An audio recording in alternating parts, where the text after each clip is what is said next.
5:30, Connect to the Capitol live here in Studio B. There is a lot to talk about this month with Governor Dan McKee, the Washington Bridge, the data breach hitting thousands of Rhode Islanders who use state benefits. Governor, good to have you joining us today. It's been a busy time for you. Yes, it has, Dan. Thank you for the invite. You're welcome. You're always welcome, Governor. Talk to me about any of the latest information that you possibly could share with viewers about the data breach.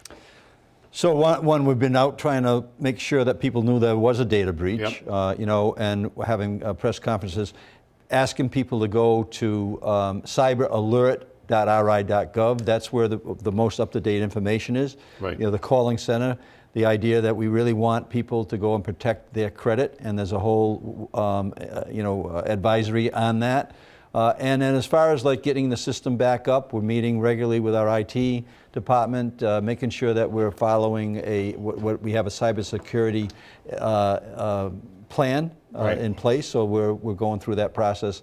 It's a criminal activity, so there's an investigation going on. So we're certainly limited about talking about some of those issues because of how it impacts people's lives, and we want to make sure we're doing the work to help the people out. In terms right. Now, Deloitte has said that BrainCipher is the one behind it. They are a bad group. There was a report that there was a deadline for the alleged ransom at 5 o'clock tonight. Can you shed any light on that? Well, there's been a number of those timelines that have been put up in front of us. That was one of the reasons why I called the press conference on Saturday evening, of all times, to alert people that we anticipated that sometime during this week, the information would be shared in a way that was going to hurt a number of people. Would it be tonight? Right now, we don't believe it is tonight, but okay. But we know we've been given a number of. They've kind of moved the goalposts a few times on us. Was 5 o'clock tonight one of those goalposts, though, where they said that if you don't give it to us by 5 or whatever's going on? I think that daily there's been indication that the information would be. So you guys are ready that at any moment this group, if they don't get what they want, they're going to reveal all the information publicly. That is a distinct possibility, and that's why I've been out talking to people about protecting their credit. This is how you do that. You put a freeze on your credit, making sure people can't borrow against your name. Right, yeah. We covered that, and we're going to, because once you think you've talked to everybody, you could continue to inform people, because this is the most vulnerable people. I want to get back to this, though. Based on what I've read and talked to experts, the only way to deal with these people is to pay the ransom. And that's something that you really haven't really talked about. Is that a part of a solution to get through this? Well, it's a criminal investigation ongoing. I'm not going to really speak to that, but I can tell you that the party's in place, our state police is in place, our FBI's in place, the fusion center's in place, and working with Deloitte, working with our administration.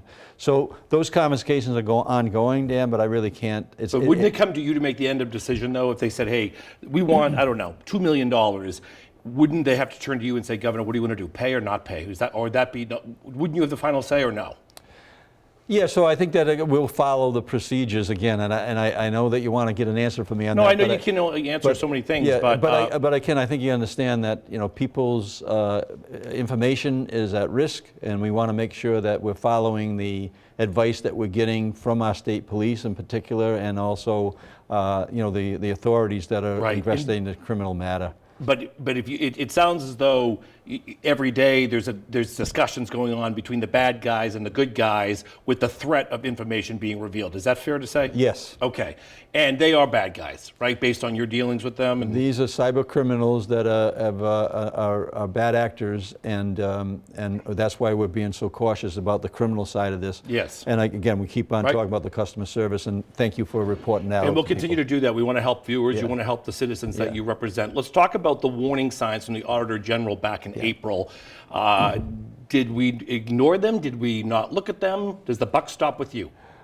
No, first of all, we review the Auditor General's opinions on many things, and we respect that, and we follow up on that. So I think you're going to see that not only have we invested millions and millions of dollars in our IT since I've been governor, responding to maybe some lapses over periods of time. Right, because they basically put a red flag up and said, we got to be careful with Deloitte. We're investing serious amount, tens of millions of dollars on that, Dan. But also, there's an audit that was started this summer on the bridge issue. Right. We're out in an RFP potentially to amend or add to the bridges, Rhode Island Bridges contract that was done prior to this breach. So I think you're going to see that I think that... So you don't think any signs were missed in terms of this company, they had problems with your predecessor, and there was kind of a, this company, be careful with this company. Would you do business with them again?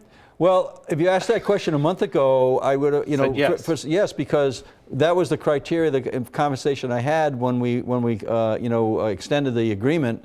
They wanted 5 years. It was recommended 5 years. We did 3 years. But during that time frame, Dan, we did about a 350,000 reclassification on our Medicaid, right? Right. Which went very smoothly, and we were happy that we didn't have to go out in front of the cameras and say there was big problems right. here. So they were very involved in that. As we sit here right now, you wouldn't want to do business with them again?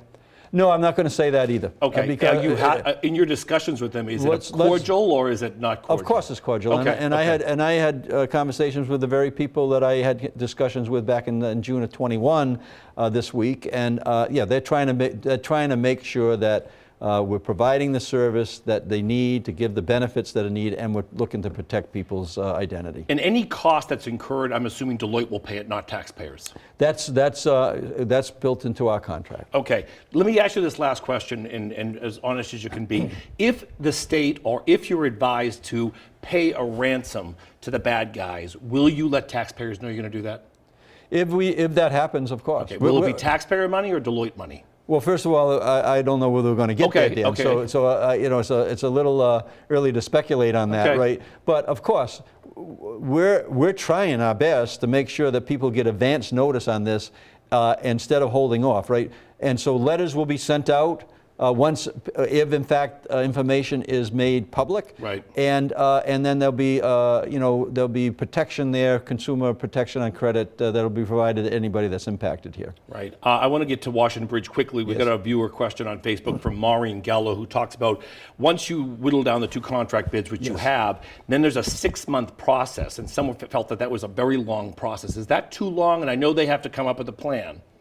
No, it's not. And like I've told a couple of people, it was a good week last week until it was a bad week, because identifying 2 nationally known bridge builders that are going to be competing for this. And there's benchmark dates, Dan, that have already been laid out. Yep. Today was one of them, because we put out the RFP, and the information in the RFP. There'll be another benchmark, I think, around end of January, that will be discussing the RFP as it moves forward. So we got it in motion. And I'm pleased right now that, after a really shaky start to the whole issue, because the information wasn't available to us. But as of March 14th, when we determined we had to build a bridge, we're in good shape right now relative to making sure we've identified top-notch contractors that we're going to be working with. And then we'll have a contract with them along the timeline in early June. One last question, and my backup's against the wall right here. Some of these issues you inherited. When it comes to accountability on the bridge and the cyber attack, who takes accountability for this? Me. Okay. Yeah. Governor? Yeah. Merry Christmas to you and your family. Happy holidays. Good to see you. And those are the first one without your mom, so it's tough. So we'll be thinking of you. Thank you for saying that. All right. Yep. Emily?